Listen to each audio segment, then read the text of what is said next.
Berkat adalah sesuatu yang kita harapkan dan kita kejar dalam hidup ini.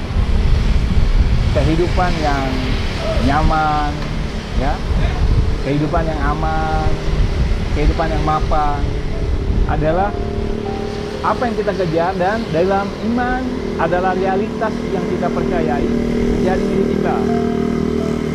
Tuhan Yesus mengatakan, "Aku datang supaya mereka memiliki hidup yang berkelimpahan." Satu sisi kehidupan.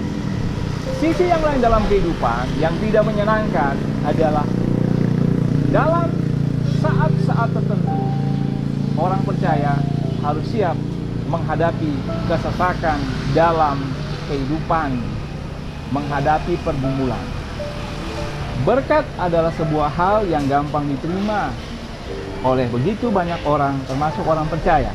Tetapi bagaimana menghadapi kesesakan adalah sebuah hal yang sangat berbeda ketika Anda mengalaminya.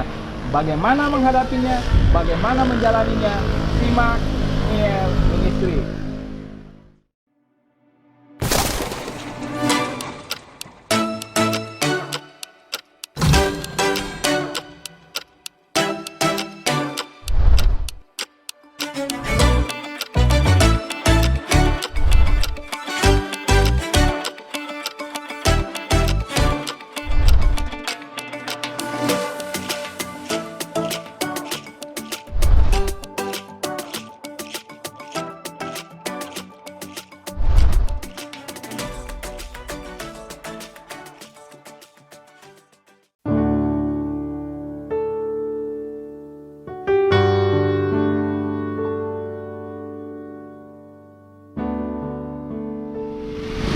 Saudara-saudara, jumpa kembali bersama dengan Niel Ministry dalam acara Wajah Allah. Bagaimana caranya kita melewati masa-masa kesesakan dengan menggunakan bagian firman Tuhan dengan tahapan-tahapan yang membantu kita untuk keluar daripada kesesakan ataupun persoalan hidup. Kita akan melihat tahapannya dari firman Tuhan, dan ini akan menolong kita untuk menghadapi kesesakan dalam kehidupan ketika kita mengalami ini. Kita akan membaca bagian Alkitab Ratapan pasal 3 ayat 17 sampai dengan 22 yang bunyinya begini. Engkau menceraikan nyawaku dari kesejahteraan. Aku lupa akan kebahagiaan. Sangkaku hilang lenyaplah kemasyuranku dan harapanku kepada Tuhan. Ingatlah akan sengsaraku dan pengembaraanku, akan ipuh dan racun. Jiwaku selalu teringat akan hal itu dan tertekan dalam diriku. Tetapi hal-hal inilah yang kuperhatikan. Oleh sebab itu, aku akan berharap. Tak berkesudahan kasih setia Tuhan, tak habis-habisnya rahmat-Nya, selalu baru tiap pagi, besar kesetiaan. Saudara-saudara, dari bagian Alkitab ini, saya mengisahkan gambaran daripada ayat ini duluan, atau ratapan. Ratapan atau tangisan adalah kitab yang ditulis oleh Yeremia, Nabi Yeremia. Dia meratap karena dia melihat nasib bangsanya yang karena memberontak kepada Allah, dihukum oleh Allah, oleh bangsa asing yang tidak percaya kepada Allah. Dan dengan kejam, bangsa asing itu menyiksa bangsa Israel, dan Nabi Yeremia melihat hal itu. Bagaimana keluarganya dibantai, bagaimana bangsanya dibantai dengan sangat kejam oleh orang-orang yang tidak mempercayai Allah. Dan bagi dia, itu merupakan sebuah hal yang membawa penderitaan dalam dirinya. Dia sangat merasakan hal itu, sehingga kitab ini dinamakan Ratapan. Ratapan. Dalam keadaan yang sangat menyedihkan itu, Yeremia meratap kepada Tuhan. Ketika kita mengalami keadaan hidup yang tidak mudah, seringkali kita juga meratap. Kita menangis dalam diri kita, atau menangis dengan mengeluarkan suara, ataupun kita diam, tetapi dalam diri kita, kita tengah meratap. Bagaimana kita melalui tahapan itu sesuai dengan apa yang dikatakan oleh firman Tuhan, meneladani apa yang dilakukan oleh Nabi Yeremia dalam kitab Ratapan. Mari kita lihat. Yang pertama-tama dikatakan, Yeremia, dia mengakui bahwa dia tengah mengalami penderitaan. Dia tidak menyangkali bahwa dirinya mengalami penderitaan, tapi dia mengatakan dengan terang dan jelas pada Tuhan. Dia mengatakan pada Tuhan, Engkau menceraikan nyawaku dari kesejahteraan, aku lupakan kebahagiaan. Ayat 17. Jadi dia datang pada Tuhan dan dia tidak bilang gini, Tuhan aku baik-baik saja. Padahal dalam hatinya marah pada Tuhan. Tapi dia langsung mengatakan, Tuhan Engkau menceraikan diriku dari kesejahteraan. Dia langsung menuju pada Tuhan. Dia bilang, Tuhan Engkaulah yang menceraikan diriku dari kesejahteraan. Lalu dia mengatakan bahwa aku lupa akan kebahagiaan. Dia jujur di hadapan Tuhan, mengatakan bahwa dia memang merasa tidak sejahtera dengan keadaan itu. Dia tidak pura-pura di hadapan Tuhan, dia jujur di hadapan Tuhan dengan perasaannya. Saudara-saudara, kita perlu jujur di hadapan Tuhan ketika kita mengalami kesedihan, kehilangan, persoalan-persoalan hidup yang berat. Katakan pada Tuhan apa yang kita rasakan. Bukankah Dia Bapa yang baik? Kita perlu mengatakannya untuk meluapkan apa yang ada dalam diri kita.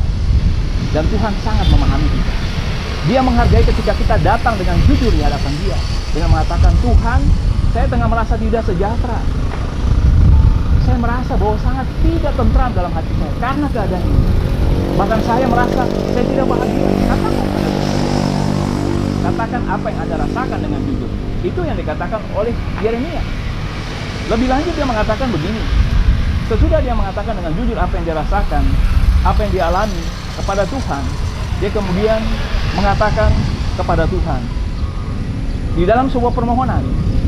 Jadi sesudah jujur dia mengatakan apa yang dia rasakan, dia memohon pada Tuhan. Dia mengatakan, ingatlah akan sengsaraku dan pengembaraanku, akan ipuh dan racun itu. Ketika dia datang dan jujur di hadapan Tuhan, dia kemudian bilang, Tuhan, ini keadaan saya ada di depan Engkau, tidak hanya bercerita tentang apa yang aku rasakan, tetapi saya hendak memohon kepadamu, meminta kepadamu, Tuhan, ingatlah akan sengsaraku dan pengembaraanku. Saudara-saudara, langkah yang kedua adalah sesudah Anda mengatakan, memohonlah pada Tuhan. Memohon sambil mengatakan apa yang Anda alami. Katakanlah, Tuhan, saya meminta, ingatlah bahwa saya tengah menderita. Bukan karena Tuhan lupa, tetapi itu sebagai sebuah bentuk kepercayaan kita bahwa Tuhan tengah mendengarkan kita. Dia tidak diam. Dia mendengarkan kita. Yang ketiga, saudara-saudara, dari bagian Alkitab ini, Yeremia kemudian mengatakan bahwa sampai pada saat itu ketika dia memohon kepada Tuhan, dia kembali melihat bahwa ada harapan. Bahwa ternyata Tuhan mendengarkan. Bahwa sesudah dia mengeluh jujur pada Tuhan, dia memohon pada Tuhan, harapannya dibangkitkan bahwa Tuhan tengah mendengarkan.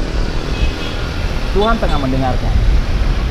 Selanjutnya, dia mengambil sebuah keputusan penting. Nah, ini merupakan hal yang penting. Di sini dikatakan begini. Tetapi hal-hal inilah yang kuperhatikan. Oleh sebab itu, aku akan berharap. Nah, hal-hal inilah yang diperhatikan. Artinya gini. Yeremia dalam keadaan ini, dia berusaha untuk melihat dalam keadaan ini hal penting apakah yang aku bisa fokus untuk menjalani kehidupan ini. Keadaan hidup masih sulit, pergumulan masih dia jalani, tetapi dia tengah memilih. Melihat hal itu, terus mengeluh, ataukah dia mau melihat hal lain? Dia memilih untuk mengarahkan dirinya pada hal lain. Ini merupakan sebuah titik balik yang penting. Dan inilah yang mesti kita lakukan juga. Sesudah kita datang, jujur mengatakan keadaan kita memohon, kita mengambil keputusan untuk memusatkan perhatian kita pada hal yang penting yang akan mengubah jalannya perjalanan kehidupan kita dalam kesesakan. Yeremia mengatakan begini, tetapi hal-hal inilah yang kuperhatikan, oleh sebab itu aku akan berharap. Inilah yang dia perhatikan. Tak berkesudahan kasih setia Tuhan, tak habis-habisnya rahmat-Nya, selalu baru tiap pagi, besar kesetiaan-Mu. Nah, di titik inilah Yeremia bilang, oke, Tuhan, saya jujur pada Tuhan. Saya merasa hidup ini sangat berat. Saya memohon Tuhan, perhatikanlah kesetaraan saya. Sekarang ini Tuhan, saya mengambil keputusan. Seberapa sedihnya, seberapa hebatnya penderitaan saya memutuskan untuk berharap. Berharap bukan pada keadaan yang mungkin masih tidak berubah. Berharap bukan pada kekuatan saya, tetapi saya berharap pada Tuhan yang tidak pernah berubah. Tidak pernah berubah dalam hal yang dia katakan di sini. Kasih setia Tuhan, rahmat Tuhan. Hal inilah yang membuat dia bertahan. Saudara-saudara, dalam keadaan hidup yang tidak mudah, kita mesti memegang satu hal yang menjadi fokus kita supaya kita bisa bertahan. Di dalam sebuah ruangan, kita bisa saja dipaparkan dengan berbagai banyak benda. Saya mengilustrasikannya seperti itu. Tetapi, sebuah benda yang kita fokus dan kita lihat, maka kita akan memperhatikan benda itu dengan sangat baik dan mengingat detailnya dalam pikiran kita. Yeremia mengatakan kepada kita dalam keadaan itu kita harus memilih fokus kita pada kasih dan setia Tuhan. Pikirkanlah kesetiaan Tuhan yang tiap pagi, tiap hari Anda terima dan tidak diambil dari dalam hidup Anda. Meskipun Anda tengah ada dalam kehidupan yang berat. Pikirkanlah itu, pasti ada. Pikirkanlah itu. Pikirkanlah senantiasa ketika Anda memulai sebuah hari yang baru. Katakanlah bahwa hari ini saya akan menjumpai berkat-berkat Tuhan yang baru dalam kehidupan saya. Entah bagaimana caranya, saya akan bertemu dengan peluang, saya akan bertemu dengan kesempatan, karena selalu baru rahmatnya tiap pagi bagi saya. Kekuatan, kuasa, tekanan, persoalan adalah sesuatu yang saya alami, tetapi dia akan berhadapan dengan rahmat Tuhan yang selalu baru, yang menguatkan saya dan yang mengatasi kesulitan-kesulitan. Inilah yang kita lakukan pada saat kita tengah mengalami keadaan hidup yang tidak mudah. Kita Pratapan mengajarkan kepada kita tentang tahapan-tahapan yang mesti kita lalui, karena orang percaya tidak kebal terhadap persoalan ini. Kita Pratapan ini membawa kita, mengajak kita untuk melihat bahwa dalam ratapan pun orang percaya akan meratap dalam pengharapan. Orang percaya akan menangis dalam sebuah sukacita karena Tuhan ada dan menolong dan menguatkan. Menangis dalam sukacita sangat bertentangan. Tetapi saya mengatakan hal ini karena dalam tangisan orang percaya, dia mengerti dan memahami bahwa dia tidak sendirian, tetapi dia bersama dengan Tuhan. Saya percaya dalam keadaan apapun Anda tengah kembali diteguhkan oleh Tuhan,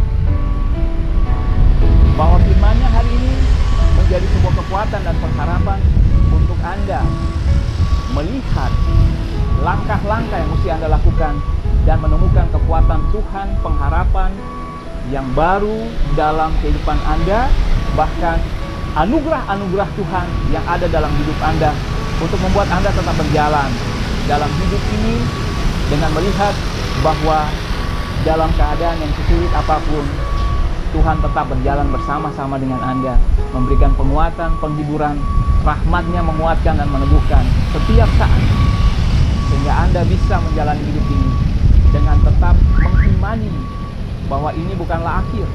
Kebaikan Tuhan masih ada bagi saya. Kita akan berjumpa kembali bersama dengan Priang Istri minggu depan, masih tetap dalam acara Wajah Allah. Kamu dapat, kamu bisa. Sampai jumpa kembali, Tuhan memberkati. Shalom.